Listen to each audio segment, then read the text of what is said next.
Good morning, Ally. How Good are morning. we? Oh, the world, life, all the things. Folks, you're going to get truly a treat today. It's truly unscripted in all ways. Jen's been attacked by a rose bush. I've been attacked by a painting project. You're going to get me completely unfiltered and on muscle relaxers. And, this is going to be unscripted in a whole new way. Yeah, listen, and we have, oh, maybe it's only that I see it on my end, but those who are watching, maybe you will see Ally flickering in and out the entire time. Don't know. I see you flickering, but maybe they won't. So yeah, I, I unscripted. can't, The maybe technology gods are like, you know what?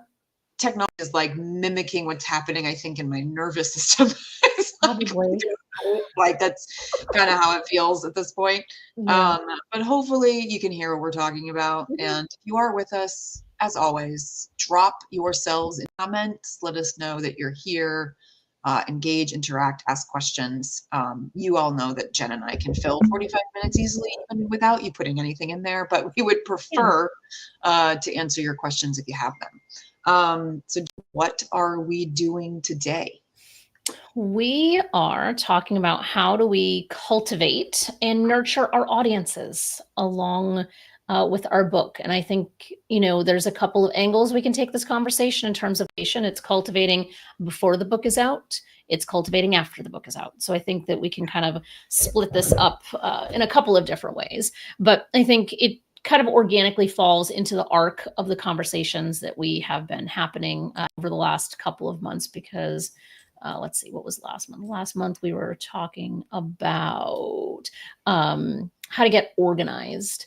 And then we had like AI and how to choose a publisher. And so like there's a lot of things that have been like leading up of like prep work. But I think one of the things that most authors don't really think about is like, how do I actually sell my book when the book becomes available? So there's that. So that is kind of in a nutshell what we will fill plenty of time with talking today with no script. Yeah, audience is so important. And I think where I would begin would be to say that you should be thinking about audience at every stage of the book's life. So I like to think about the book in a life cycle, which is very similar to pregnancy and labor. And so in a nutshell, and I describe this in my book, Do Not Write a Book Until You Read This One, which I can't show you because on the downstairs level of my house, which I can't get to because of my back. But in there, we describe the life cycle of the book and basically to say that like phase one, right, is like ideation, conceptualization. It's where the I first starts to spark, right?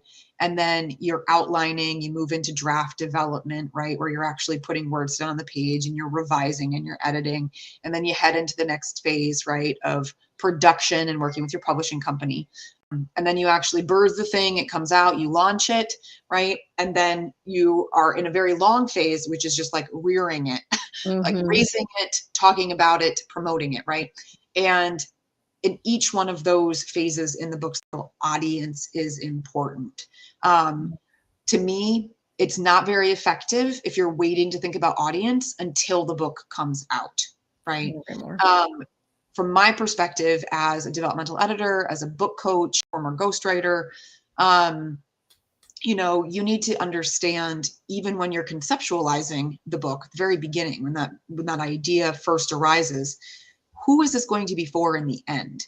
Well, most of us are motivated to book personally for like intrinsic reasons in the very beginning. You also need to be mindful of the fact that the book is going to be a final product for somebody else on the other side.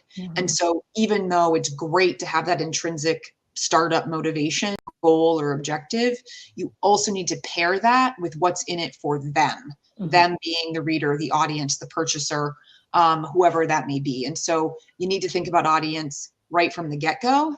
And then when you're in development stage, you need to think yourself, well, okay, if this is my audience, how do I write this to them? Yes. Right? How do I make sure that they receive what I'm putting onto the page, right? And then of course, next level, how are they going to receive it when it's packaged? Does the bill hook their interest? Does the cover appeal to them, right? And then of course, when the book is available, it's how do I speak directly to them about the fact that the book is here and that they can order it? So there's never a part of the book's life cycle audience is not important. And I think that's kind of like bare minimum. You all need to be aware of that. Yeah. Yeah. And I know that in both of our books, we talk about target readers. And I think that there's a delineation here. We have target readers and we have audience, which most of the time are the same. Sometimes they're not, though, because sometimes the person who might be buying your book is not the one reading it, or someone who's reading it might not be the one buying it. But even putting that kind of like more nuance aside, it's really understanding who your reader is. So if anyone is struggling with that, both of our books capture a lot of information on that. And I think, to your point, we can't wait. Like, this is something I think, and it can shift, but I think identify who you are writing for even before you put the first word on the page, I think is the best way to do it. However, what I have also found is that who we think we're writing for when we start, as we start getting words on the page and we start moving through manuscript, then we start to say like, oh, actually who I thought I was writing for isn't actually who I'm writing for. And it is okay to pivot at that time. You don't have to just keep kind of going down a path that you willingly know is no longer the right path. Right. I mean, books are iterative. Manuscript development, right, is an evolution. Where we start is often not where we end up, kind of like in business. But you need to be at least having some sort of idea to begin with, right? And then that idea can be clarified as you're working through all those ideas on the page, right? The way that I always talk to clients is that everything is theoretical and abstract while it lives in here, until you start to actually put it down on the page, interact with it, engage with it, mold it, right? Like clay. You might have a vision for a sculpture, but until you actually start to work with the material, you have no idea if you're going to be able to execute that vision accurately. So you've got to get it out of here and onto the page and start kind of dealing with it. And then clarity will often come throughout the process of writing the book, but you need to have somewhere to start from, or you're going to be in a world of hurt later. And I know that this can be confusing for authors. It's like, well, but how do I cultivate that audience, or how do I understand that reader if I don't have it yet? Like chicken and egg kind of thing. And unfortunately, you have to be working on both, which is tricky. Like, we have experience doing it, so to us it's kind of like old hat. Like, we know how to kind of take that approach. So maybe we can try to break that down for people. Like, when you are trying to write a book, but you don't want to be writing it in a vacuum, but you also don't really know who you're targeting, who your audience is. Like it had to throw out like one starting point for somebody to I don't know, in any direction. Like, what do you think that would be? Well, the first thing that comes to mind is to talk to the people, right? You mention online or in face-to-face conversations, whatever it is, that you're working on a book, and this is kind of what you're thinking, and you get some feedback. Like, this is like just bare minimum. It's not, I wouldn't even call it market research necessarily, because it's very informal at this point. But just starting to have that conversation with people that you know, like, and trust, to get that sounding board, right, will start to just percolate things differently, right? You can start to kind of like navigate through some sort of feedback rather than kind of blindly, being in like a darkened hallway on your own, right? Trying to find where the doors are. So go to the people, like ask them what they think about your idea. We're having a visitor because this is truly unscripted. So if you can hear that wonderful doorbell. I know we've talked about this offline. Your doorbell is so long and unnecessary. Mine, when I did the home inspection of my house, the home inspector's like, your doorbell doesn't work. We can fix that. I'm like, don't want to. And it's been 5 years and I don't have a doorbell. And then I hear yours. And I'm like, this is exactly why I don't have one. Yes. At Christmas time, we can actually play Christmas tunes on that I doorbell. know Christmas is your jam, so that seems Christmas is my jam. So I don't mind it so much then, although there's not really a lot happening except for the delivery guy with all the packages that we've ordered. Although usually they don't hit the doorbell. So I don't know. I've got a contractor coming today that I have completely forgotten about. Also because of muscle relaxers. This is going to be the recurring theme of today's Unscripted. Anyway, back to regularly scheduled programming. So very thing is I would just start talking about my idea and just seeing what happens through that process of conversation. Jen, what would you recommend as just like an initial first step? I think it's the same thing, because what I find, like, I'll just add like another benefit to that same thing, because it's something that everyone can do. Like, if you were thinking about writing a book, you can use the words "I'm working on a book" versus the words "I'm writing a book," because sometimes people get stuck in the semantics of things. And so working on a book doesn't necessarily mean writing. It could be I'm just having some preliminary conversations. And I think what happens in those initial conversations, and this is applicable once your book is out too, but in those first initial conversations, you will say something to you, and then the next conversation, I'm bringing in insight and wisdom from our conversation to the next conversation. And then the next conversation, I'm getting a little more clear, a little more refined on what I'm saying. Then I'm going to the next conversation. Someone else might throw a complete 180 from what you previously said. And what it does is that if you can have like a good 6 or 10 of those conversations, it helps us like really start to refine what it is that we're passionate about and what it is that we want to be writing, in addition to those conversations giving you insights on what people are looking for. Because I think that, and plenty of people do this, plenty of people will write a book because they feel like there's an obligation to write the book. But if we can come from a place of I am inspired about this book, that is going to be a heck of a lot easier of a process than when you're feeling like you're being dragged through the process. Yeah. Yeah. Completely. Now with memoir, since memoir is based on personal life, story, and experience, those conversations might look differently. And I'm not sure if I would recommend that a person start in that exact same place, having kind of loose conversations, because this is like a really vulnerable people, right? When they're writing about their own life experience, and memoirs are not usually the light topics. So they're hard to bring up just naturally, in conversation. So for that, say there's a couple of different ways to start thinking about audience for that nonfiction genre. One would be, okay, looking at the circumstances that you're planning to talk about in your memoir. So circumstances, things like divorce, cancer, house fire, like some of those things, right? And then thinking about, okay, how many other people out there might have experienced one of these things? Largely, those are going to be very big numbers. And so you still need to kind of narrow down your audience from there. Yeah. But at least when you start to think about, well, who else would have experienced X? You start to realize, oh, there is a body of people out there who have gone through these circumstances. And then you can start to drill it down. Right. But there you're kind of having a conversation with Google, if you will. How many people have experienced blah, blah, blah in the last 5 years, right?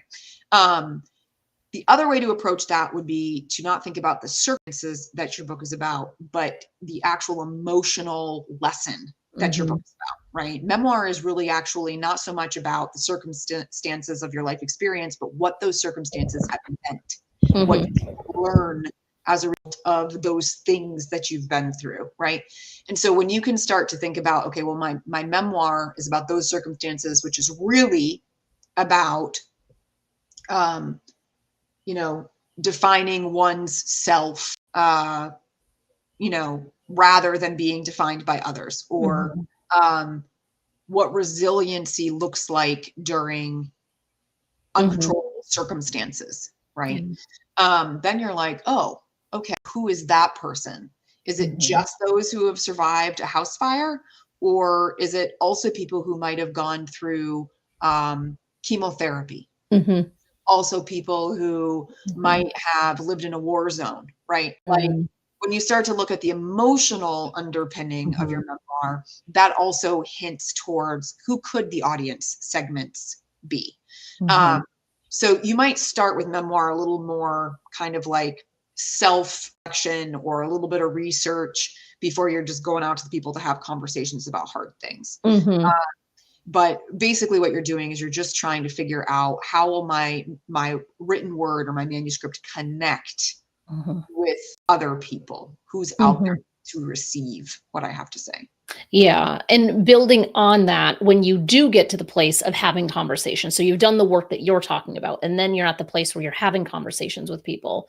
I write about this a little bit of this in my book, the Publisher Purpose book, where this is your opportunity to get people who know you in different lenses, right? Like when you're thinking about, because the totality of trying to write our story, especially when we don't know what the through line is, because a lot of people aren't able to even fully tap into those emotions. They're tapping into the experience or the storytelling of that experience. And so I find a best friend, a partner, someone who like went through some roller coaster of chaos with you. They're really good because you can say, all right, here's what I'm thinking. I want to write my story. I don't really know where the best place to begin is, and I'm not really sure where to end, because I think that's a lot of people's struggle too, is like, because a memoir is a snapshot in time. It's not an autobiography. We're not doing life to birth to death. Like that is not, nobody wants that. So it could be someone who knows you really well that can help navigate what that actually like, because I can say like, I don't know where the heck to start this. And then it might Yeah. be a best friend who's like, well, wait a minute, what about this thing happening? And my memory being faulty and flawed, I'd be like, oh shit, I forgot that even happened. So you have that kind of like, you have the people who know you to be able to kind of fill the gaps. And then you can go to people who don't really know you. It might be someone who's kind of like a business acquaintance, if applicable. It could be somebody that's, a parental acquaintance, someone who they love memoirs. And you could say, you know what, I'm working on a memoir. Here's what I'm thinking. Curious, like, is anything resonating with you? Is anything kind of like piquing your interest? Because they don't know you. They don't know the detail. They know maybe the high level level. They're Yeah. going to ask you different questions than the person who knows you. And if you can blend those two sets of questions together, I think you can really come up with a very well-rounded story from a memoir standpoint. Yeah. So that's like getting started, right? And so Mhm. then as you develop the manuscript, I would say you want to deepen that as you go, right? Until you have kind of a very clearly identified person that's your ideal reader that you're kind of speaking directly to. Now, in nonfiction, a little bit easier to do, I think, to kind of speak directly to your reader. Whereas memoir, because you're crafting basically a narrative that reads like fiction, right? It needs to resonate with your ideal reader, but you're not really like, and this is how you do X. So the approach is a little bit softer, right? It's more resonance instead of like direct relay of information. But during that manuscript development, you want to know who that person is so that you can craft that manuscript that's going to have them receive it. But this is also when you should be kind of on your social media or in your networking events or whatever, building, right? The people who are going to follow you and eventually pre-order your book, right? So this is where we're really cultivating and nurturing an audience. So yes, you're paying attention to audience as you're writing, but you also now need to start paying attention to audience outside of yourself, right? Side of drafting the manuscript, so that you've got people who are wanting it, at the time. So Jen, what are some of your, tips, tricks when it comes to doing that piece, like the external, like bringing people to you kind of thing? What's interesting is that I have my next book coming out called Promote Your Purpose. It'll be out in February. So I've established that since the last time we spoke. We have that, promoteyourpurposebook.com. I have a wait list set up.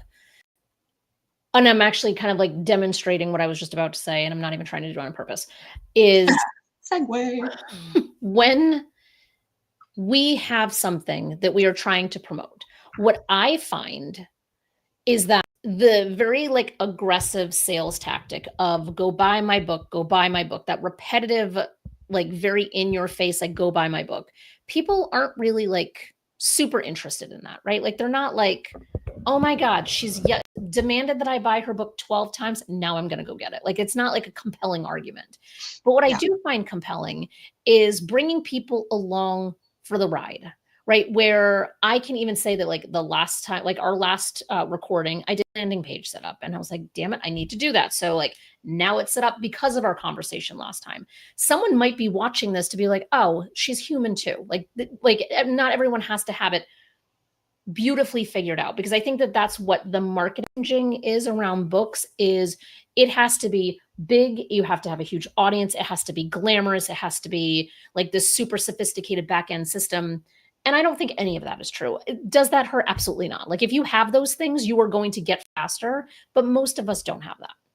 And so, what are the ways that we can be sharing the journey of authorship with people while we're moving through the process? So that way, it's like, hey, I met with my developmental editor today, and what they had to say, I'm super excited. I'm pumped about it. Or, I finally have my cover design. Can't wait to share it with you. Like little things like that. It really is cultivating because you're kind of like slowly bringing people in who are then more invested in your success versus just throwing up social media posts that are like coming soon, go buy my book, pre-order today. Those things, there's a place for that. But when we're leading, if we're trying to cultivate and nurture people, trying to get that quick win it's not the most effective way in my experience. So I think just kind of dragging people along, because I think what you and I probably both take for granted is that everyone we know has a book. Average person does not know someone who's written a book. And so what if you are that person in someone's in like, in your community, you're the only one that anyone knows that's written a book. Like people are looking to you. They want to know like how the sausage is made. They want to know what that experience, because you're like a role model to them. Because there still is something very fantastical or romantic about authorship. Mm-hmm. Like I'm going to talk about my back again. I'm in the ambulance on the way to the hospital on Saturday. Yes, this is how bad it was, folks. And the EMT's like, what do you do? Right? Small talk. Trying to distract. And, I got like the oxygen up my nose. I got the blood pressure cuff. I mean, like I'm all plugged up and like whatever, trying to have just like a natural conversation while I'm waiting for my pain level to go down. And I'm like, well, I'm a book coach, editor, and an author myself. And it's like, Mm-hmm. the instantaneous, like, really? Mm-hmm. Like we're some sort of unicorn. Yeah. That's like the kind of a normal response that I often get from people when they ask me at any number of places, the hairdresser, the chiropractor, like whatever.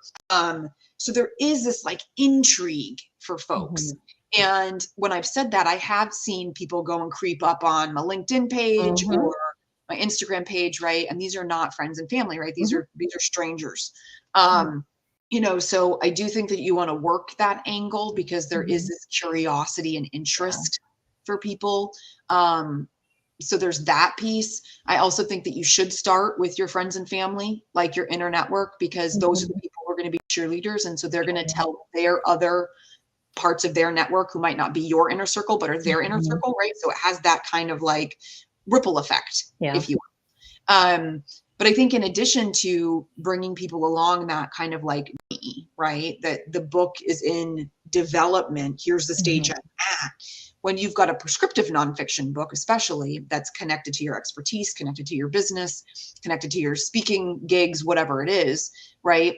Being able to provide additional information for folks from those angles mm-hmm. is also really great because it's establishing more of your credibility and authority, and that material is connected to the book's content. Mm-hmm. You can do this with memoir as well, depending on what your goals are, but for example, I worked with a client, Sam. He has a memoir and his journey is devastating.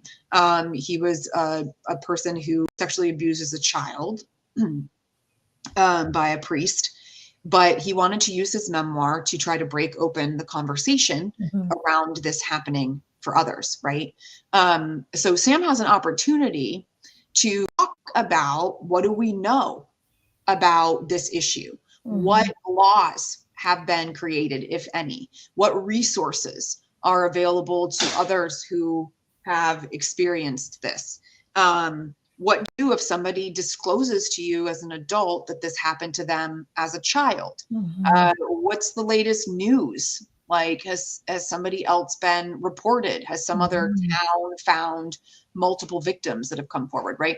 So there's still lots of ways, even with memoir, depending on what the experience is of that author, to put out information that mm-hmm. others actually do want to know. Other people care about those things. Mm-hmm. So it's not just talking about the author journey, but like be the expert on the thing that you are the expert in. And you are either the expert in your business and what you do, or you're the expert in your own life. And a lot of people who've been through things that are like that, they don't just let them happen. A lot of people look into them. They do research. They try to figure out more about what they've experienced. They try to find help and advocacy and information, right? And that's all great fodder. The fact that the experience is devastating. It's great material, though, to be spreading to other people, because chances are you're not the only one. Yeah. And I think that's why when you were talking earlier about audience, it's thinking about what is my truth? What is your truth? And what is the universal truth? Yeah. And I think that that is such a component, because you were talking, and I think of it from what you were saying about the emotional, right? I think most authors are not capable of getting to that emotional depth and through line independently on their own. And this is why developmental editors, line editors, copy editors can help bring in that emotion that may otherwise be. But I think this is where that work in the beginning part of the process really comes into play later, because you have those layers of depth where it might be that my memoir, like called House on Fire, there is obviously a house fire that is part of the story, but it's more of the figurative house fire than it is the literal house fire than anything else.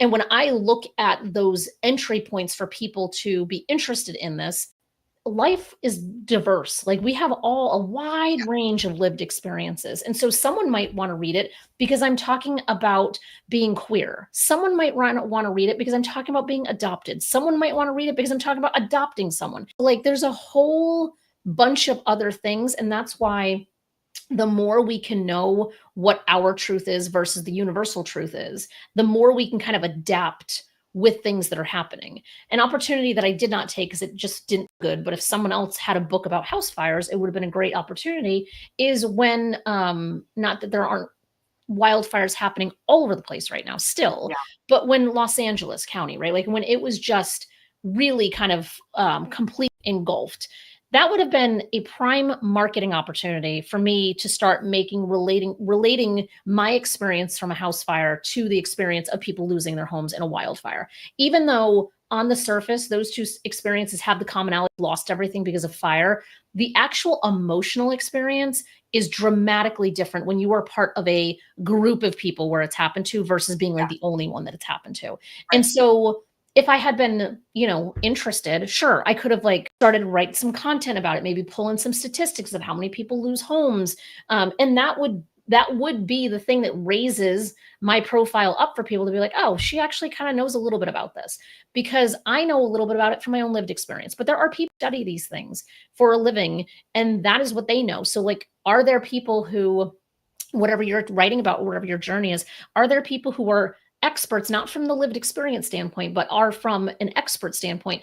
Are they putting out materials and share to say like, hey, I talk about this a little bit in my book. I really want to highlight this person, because then it's not all self-centered about us, because people are not looking for the self-centered ego on display. Right. Yeah. I mean, so one of the things that I talk about in Do Not Write a Book Until You Read This One is that you are the CEO of your business, right? So if your book is a business, what we know about business, right, especially when we're trying to attract customers, is it's always what's in it for them, right? And this is also true with books. What's in it for your reader? That's the perspective, I think, from which you need to be thinking about your promotion and how you're cultivating and nurturing your audience. So I think what you're suggesting, Jen, right, is yes, to some extent, people want to know you, but at the same time, they also want to know what you know. And sometimes what you know is more impressive than just you talking about your own opinion and perspective. Sharing other experts in the field, sharing other books on the same topic. This actually boosts more of your authority and credibility, because it's not just the me show, right? And it's not just based on your one isolated experience, whether that's prescriptive nonfiction or memoir. When you can actually quote others, when you can point people to other legitimate resources, those are all really amazing things for elevating yourself and your voice, because it's not just centered around the I, right? The ego. And we do have a prior about ego getting involved in writing and publishing. So, you know, so that being said, right? Yes, pointing to other resources, pointing to other people, pointing to other books, that's all well and good. Do those things, right? What's the tactical? Is that the right word? Sure. Practical, applicable? All of the above. All the above. Ways of cultivating and nurturing an audience, right? Like a lot of authors struggle with this. I feel like they get through the writing of the book and then they're like, oh, thank God, right? There's this like relief. And then we're like, no. Oh, no, there's a whole new race. You're only partway through. The worst is yet to come.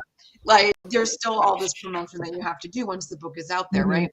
And you should be doing that along the way, but like, let's assume that you're trying to finish the book and then turn your attention to promotion. What are the things that you can do? What are the activities or the actions you can take to actually do what we're talking about, cultivating and nurturing the audience? So a lot of what we talked about in terms of sharing resources, talking about things, right? Those are tangible, but where do you do them? Well, you can do them on social media, do them through a blog, you can do them through an email list. Those are all basic things that you should have as an author. There are some people who are a little bit resistant, right, to the whole online space. And I get that, especially right now, volatile out there on the online ether. So what else can you do? Well, you can go to in-person networking functions. You can, do some very discerning or intentional kind of searching on your social media to connect with very specific people, right? That might be those experts or resources, right, in this realm that you're trying to promote, and do some like what I would call relationship or relational marketing, where you're specifically trying to connect with folks that are directly aligned with what you're trying to do, right? Develop relationships, because then maybe they share something of yours with their network, right? And so now you've got kind of cross promotion happening among their circles and your circles.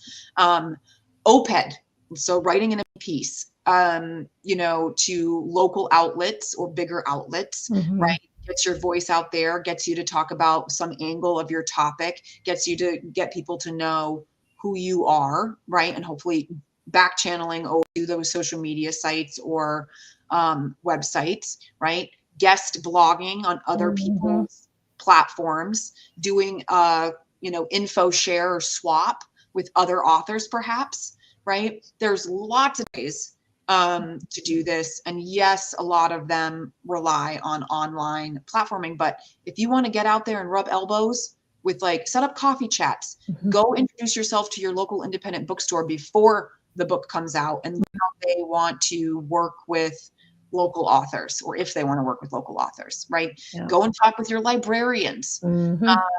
So if you're like, social media freaks me out, it's a lot to learn, I don't know that I want to hang out there, hit the pavement, my friends. And I know it sounds like a lot of work. Well, because it is a lot of work. Yeah. Because it's, hitting the pavement versus a social media space. I just talked to an author last week who was so reluctant to even think about social media. And I was like, then don't. And the amount of permission that was granted to this person in this moment, where I was like, then don't. Like, I could see the wave of emotions of like, oh, okay, I don't have to do that. Because unless you are already there, unless you already have kind of like some momentum going there, even if it's just, it could be, friends, family, doesn't mean it has to be like this big, like external audience. There are so much more productive ways in which you can get in front of the right people. And it's exactly what you're saying. It's like walking to the local library. It is rolling in to a book fair. So many places have book fairs that will any authors that are part of it. Like, try that out, right?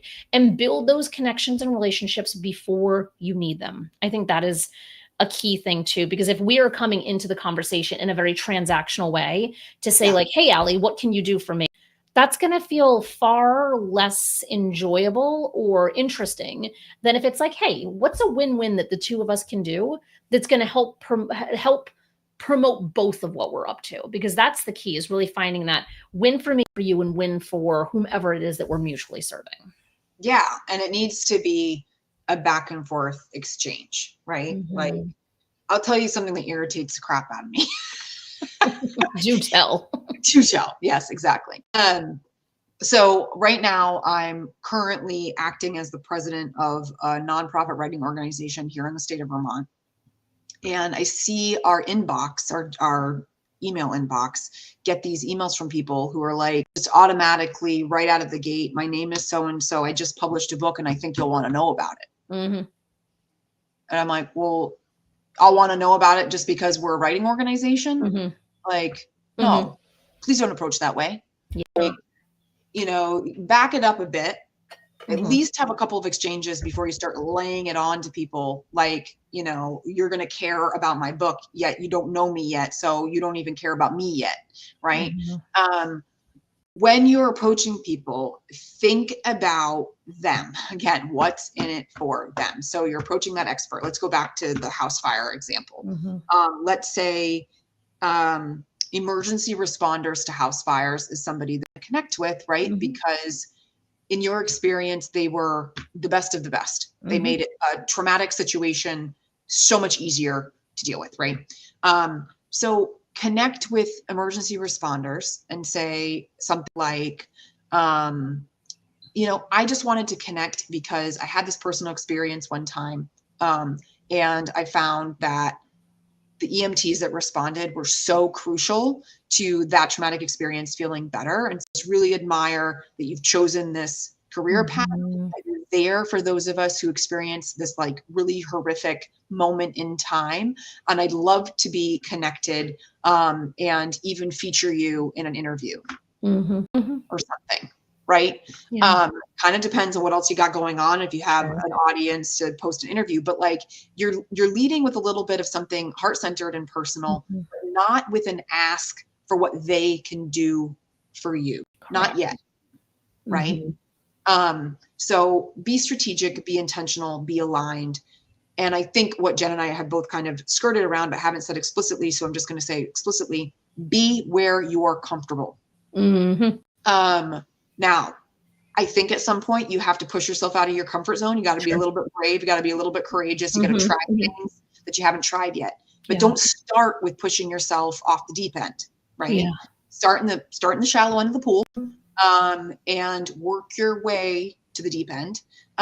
Start where you're comfortable. Start with what feels manageable and realistic. You don't need to do all of the things or all of the ideas of things for when the book is a second-year-old, a third-year-old, whatever it is. But you don't need to do all the things all at once. That's where people get overwhelmed and then they don't do anything.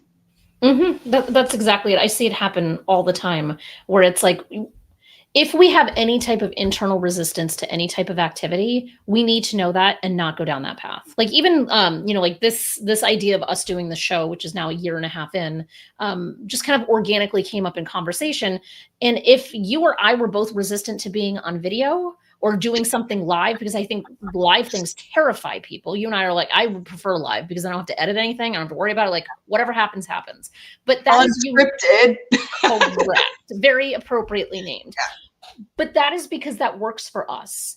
The idea for someone else to be in an unscripted environment and a live environment would probably terrify them to a place of paralysis. So that's why we have to kind of know where we organically feel good and really how it feels in our body, and if it is aligned with the bigger purpose and the bigger mission of getting more people to read your book. So I think that has to be where you start, is like, does it feel good? And if it doesn't, then don't do it, regardless of what expert tells you to do it. If we think about, unfortunately, publishing is very predatory. Marketing is also very predatory, where you're going to have a marketer who is going to convince you to do Facebook ads because they're selling Facebook ad services. It doesn't necessarily mean that that is indeed the right path for you. So like really rein it in, take a step back, identify what you like to do, and then identify, like you said, those couple of things that you can start focusing on. Because I think that there's this big fanfare that the book comes out, we put all of this energy, all of this time, this big commitment into launching the book, and then you see a spike in the sales, and then all of a sudden it falls off a cliff because now you're not out talking about it because you burned yourself out in that Yeah. first 2 or 3 months of the book being out. And it's like you were saying, like, it's like raising a human. Like the book, it now lives on forever, and it will be as successful as the amount of energy that you put into it for the long haul. Yeah. Yeah. The other thing that came, so Facebook ads made me think of this.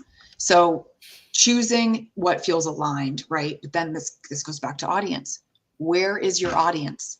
If your audience isn't even on Facebook, you'd be pissing away your money on Facebook ads to try to reach people that aren't hanging out on that platform, right? So while you're nurturing the audience, you also have to be thinking about your audience, right? Are they going to the library versus the bookstore? Are they going to book fairs, right? And festivals? You know, what platforms are they hanging out on? What groups are you already a part of where you've got readers? Like, here's a really interesting example. I joined a Pilates studio this year, and love this group of women. Almost every class I go to, there's chit chat in between, you know, planks and whatever about what books people are reading. This is like a huge community of women who are into Pilates, and off just by listening, also very much into reading. They bring books to each other and swap in the lobby sometimes, like after a class. And so I was like, okay, interesting. So people are really into books. Just doing my thing, going there for Pilates, right? Kind of new to the community. A lot of them had already been going here for a while. I just started going in January. And so after class one day, we found ourselves all in line at the coffee shop afterwards. Pilates. So they're also coffee drinkers, right? What a Venn diagram. Like, yeah. And they're like, you know, hey, Ally, tell us a little bit more about what you do, right? And so the spiel, right? Yeah. And then like the immediate. There's a celebrity in our midst, right? And then they're like, well, what are the books that you've written, right? So out of a community of Pilates women, right? I gave away one book, I sold another. I went to class a few days later. So-and-so's loving your book. They're going to let me borrow it after they're done reading it. Right? I didn't go to Pilates, you know, thinking like this will be a place to market myself or market my books, right? Yeah. But now that I'm in this community, people know me, they like me. The book is starting to circulate among some of these women. In the back of my mind, what am I thinking about? How can I leverage this new community that I have that seems to be interested, right? Is it Pilates and poetry? Is it Pilates and book club? Like maybe there's something there, right? So just think about where your audience might be, and you might not know yet. You might have to put yourself out there and be willing to talk about your book and express that you're an author and you have a book in order to find out who's out there that might be interested, right? You just don't know, but you have to be at least at minimum baseline willing and ready to talk about your book as soon as you start thinking you're going to write and publish a book. And I think sometimes not knowing what our plan is, which is very counter to my entire approach of having like a strategy and like really understanding like what is it that I'm trying to do and how am I going to get in front of readers.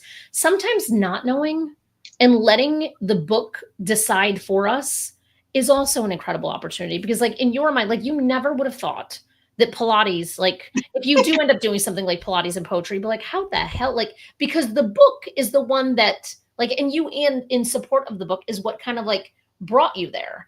And I think that that's really impressive and amazing when we just kind of like give up control sometimes. Like we need to have a strategy, otherwise nothing's going to happen. But within that strategy, have some loose parameters. It doesn't have to be super rigid to say, you know what? I don't know where my memoir is going to take me, but I'm just going to kind of like sit back and see who I'm getting feedback from, who's talking about it, who's, you know, working on it, reading it. Because I found with my memoir that I was in book clubs of like mental health practitioners. Mental health practitioners, reading them in book clubs seemed to be my sweet spot. Okay. Did I realize that mental health practitioners had book clubs? No, I did not, but it makes sense that they would, right? And so like mine was a good, just like a good case study in a way around certain things that I was writing about. And so like, I wasn't able to even plan for that, is my point, where Yeah. it just kind of came and I'm like, ooh, here's an opportunity. And so then I'm like, where are there other mental health people hanging out, and are they doing book clubs? Maybe I can position the book for that because I've already had success with these others. Yeah. Well, and the other thing too is to think about the circles that you've been in prior, and can you go back to them with any kind of interest? Is there any kind of overlapping, alignment between what you're working on and then having been a part of that circle before? And this is another example. And Jen, you made me think of it by talking about mental health professionals. Earlier on in my business, before Dear Universe came out, and I was doing content writing and copywriting, a mental health organization came to me and asked me to come and be a speaker and basically do a workshop or presentation on how mental health professionals could do content writing. They didn't know what to say in their blogs. They didn't know what to say on their social media. They didn't know what to write in their about pages. Like, they didn't know how to promote themselves online. Really good at what they did, right, as service providers or mental health professionals, but trying to market themselves in an online space, just completely overwhelmed. So I did this presentation for them. That was probably 2019, 2020, but predating Dear Universe, my memoir. They came back to me this year and they said, your presentation all those years ago was one of the most like watched and one of the most like helpful to our community. We know that you're not doing that now and that you're doing this other thing, but actually there's lots of mental health professionals who are thinking about books. Would you come back and speak to us from that lens? You're like, sure will. But in my mind, never connected the dots. Yeah. Consider like that particular group of people, right? And then I thought, oh, well, now that you put it that way, that makes total sense, right? But I hadn't thought of it. And then I'm like, where else have I been? What other groups or communities have I been a part of previously that might still have some sort of tangential connection to something I'm doing now, a book that I have currently? But again, this is like, my book is now going to be 5 in November, right? Mine in September. Our birthing book experience is so odd with 2 different books. I know.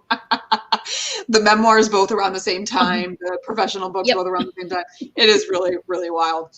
But I feel like there's certain things that you just don't get right away. It comes with like age, like the age of the book, the time frame, your evolution, the way that you think about things differently, right? So you've got to just be where you are, right? You're in baby mode if the book is just about to come out, right? Or it's within the first year. And then each year there's going to be new ways to look at what you're doing based on where you're at, how long the book's been out, how you see things differently, how you can connect it in a different way. So give yourself grace and give yourself time. Like there is no deadline. Yeah, it doesn't all have to be done at once. And here, so I have a methodology that I've called the Aspen method. So it is assessing, strategizing, it's planning, executing, and nurturing. I'm trying to like see it in my head. So it's assessing, strategizing, planning, executing, and nurturing.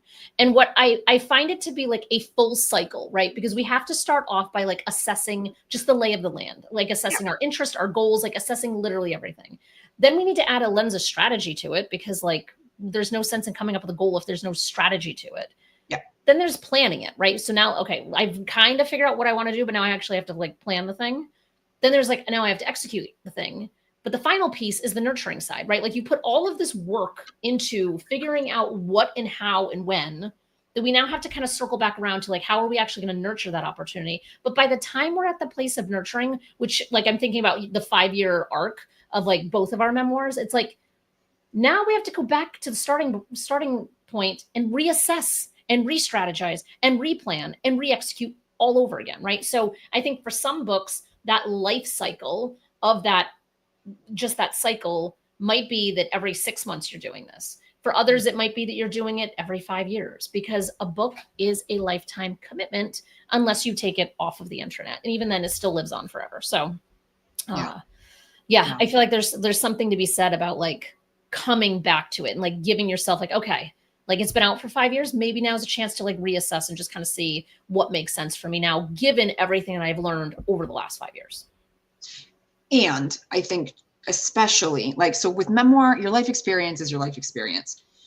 When you're looking at your memoir 5 years later, and I know that I've done this, I'm going, oh shit, I would have written that totally different now than I did then. Or I've discovered new layers of understanding of that experience that I didn't know when I wrote the book that I have now. Can't do a lot about that, right? Like new editions of memoirs aren't really like a thing. Yeah. But in the prescriptive nonfiction space, right, with business books or things that are based on your expertise, your business and the industry or field where things might change or shift, right? Like I think the 5-year mark is a good year to be contemplating whether or not there's a new edition or there's a way that you want to talk about the material in a new way, but then re-highlighting that the book already exists. Right? So again, there's just certain things that you're not going to do in that first year, right, of your book, but that there's new opportunity however many years later because of any number of factors. But I think going back to what I said about your book being your business, in a business, right, we would evaluate a strategy. We would have a strategy. We would come up with some sort of business plan for the year, maybe a budget, right? So I feel like, sorry, all this dinging with these text messages and I lost my train of thought. Budgeting. I know it's been a very distracting, and your cat has been sashaying all around your living room, and it has been. She's got such like a minxy walk. I love it. Yeah, she's so nasty though. That's even better. She's truly a cat. But I feel like your Aspen method would be good to do like beginning of the year, right? And then go back and look at it, how like quarterly or at the 6-month mark, right? Are you on track? Is there something that needs to change? Did you complete everything for those first 3 months or 6 months, whatever? Do you need to reset the clock? Yeah. Right? Yeah. And picking manageable objectives, right? Like we might have these big goals, which are wonderful, but we still have to have tactics that align to those goals that are manageable, especially if you are a one-person show and you are trying to promote your book while also trying to have 900 other things be, taking up your mental bandwidth, your physical bandwidth, et cetera. So like pick 1, 2, 3 at most and start to kind of explore those and then reevaluate, say like, all right, did this actually work? Yes, no. And then also know that sometimes we need certain lengths of time to see if something is going to work or not. Sometimes we see immediate, like, did this work? Like if you go to a book fair, no one talks to you, no one comes over to your table. Okay, something's probably amiss. Like what do I need to change? Is it the banner is not clear, that it's not attractive, that I just have all the books in a pile and the spines aren't even facing out? Like who knows what it could be? Like that's an immediate thing. But if you're putting out content, long form content, whether it's LinkedIn or doing a LinkedIn live or, whatever the case may be, it might take some time before you see the engagement to know, is this successful or not? We can't just do something once and move on and chalk it up to a win or loss. Yeah, totally true. And I think like 3 things to focus on is good, because I feel like if you do too many things, you can't track them all, right? You'll likely need to do those 3 things multiple times in order to truly understand whether or not they're successful. Yeah. Right? Change too many things at once, then you're never going to know what's actually working. Right. But then back to the number piece. The idea of build it and they will come. Put it out of your mind. Not a thing. Goodbye, Kevin Costner. Goodbye. Okay? Goodbye. Oh, I do like Kevin Costner. But, you're going to need to cultivate. Cultivating takes time. Cultivating and nurturing is intentional. It's not like you're going to put one post out and 100 people are going to come and subscribe to your email list or like that post or, whatever it is. So you need to be realistic, right, about how quickly this will happen, which is also why we would recommend that you start doing this earlier on in the development process of the book, so that when the book comes out, you don't have 3 followers. Yeah. Because it takes a lot of touch points. It takes trust. It takes building those relationships and connections, getting in front of those people multiple times to bring them over. Yeah. So You just need to be patient with the process and with yourself, and remember quality over quantity, right? Yeah, I Because think that's even if you found a way to gain thousands of followers overnight, what are the chances that in that quick hit of, mhm. 2 or 3,000 people, that all of them are actually really your ideal Yeah. person who You're wants or needs your book? better off with a 200-person mailing list that's super engaged than a 20,000 one that nobody opens anything. Like, so I think that, and we live in such a hustle grind culture Yeah. where success is based on vanity metrics. And the reality is that if you look, there are people that have massive mailing lists that are not effective, and others that have like these really small curated lists and they're like really on it. So I think Yeah. that's a huge piece of it is, and also try not to get discouraged too quickly, because that's also, it's easy when you're like, oh, I did that and it was crickets, or, like, and I think that that's what brings up that feeling of like being exposed, because it's like, it just, now you're like, oh, now the world is watching or not watching. And I feel like a failure because so many people didn't show up to this thing, or because again, it's so many vanity metrics. Sometimes you only need one or two, though, right? Mm-hmm. Like one or Sure two do. really great people, and then that's it. Those two Mm-hmm. people tell another two people who tell another two people, Mm-hmm. right? It depends on the Uh, goals, right? Always and goes it back to the can, goal. yeah, like it can be hard to look at it that way, but I think I would really encourage people, as we're wrapping up the hour here, you worked so hard Mm-hmm. to get your manuscript to book form, Yeah. right? And to be intentional and thoughtful and strategic and aligned. You've worked too hard to just give up during marketing and promotion because it's a new skill set, or Mm-hmm. it's a little bit challenging, or Mm-hmm. you're not getting the results overnight, right? Mm-hmm. Yeah, it's Developing not your book overnight. didn't happen overnight. So developing your audience isn't going to happen overnight Mm-hmm. either.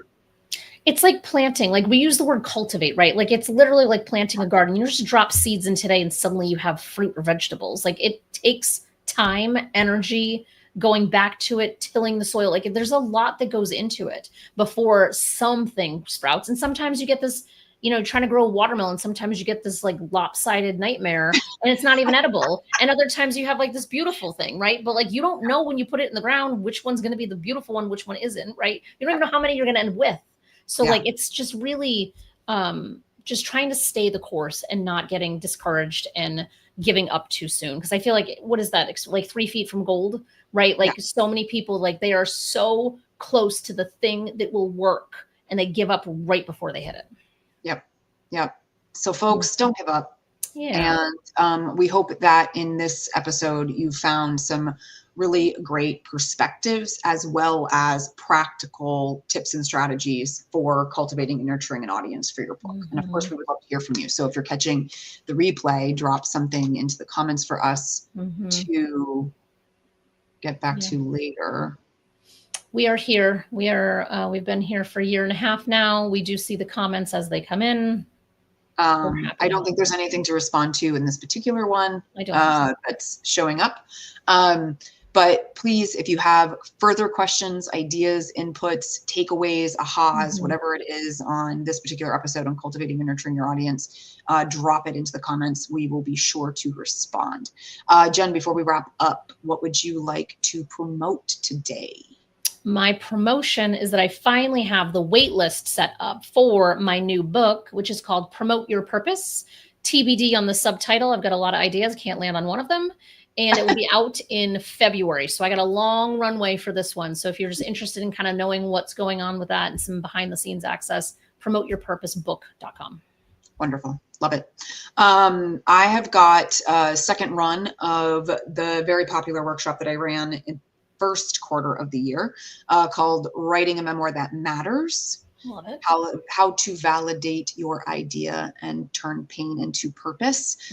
That is happening at the end of the month, Wednesday, June 25th at 11 a.m. Eastern. And registration is open. So if you're working on a memoir and you want to make sure that you're on the money with your idea, then I'd love to have you there. And we are available all the places and are happy to help at any time. So feel free to reach out to either of us for any of your writing, publishing, marketing, all the things. We're here. Anything books, we're on it. And we'll see you again next month in July. We'll be talking about timelines and process, things that you should be looking for, key milestones when you're writing and publishing your book. So we're looking forward to that episode. Yeah, and by then your back will be better and I won't have thorn damage in my feet. We can only hope. That is the goal. Oh my gosh. All right, everyone. We'll see you again next time.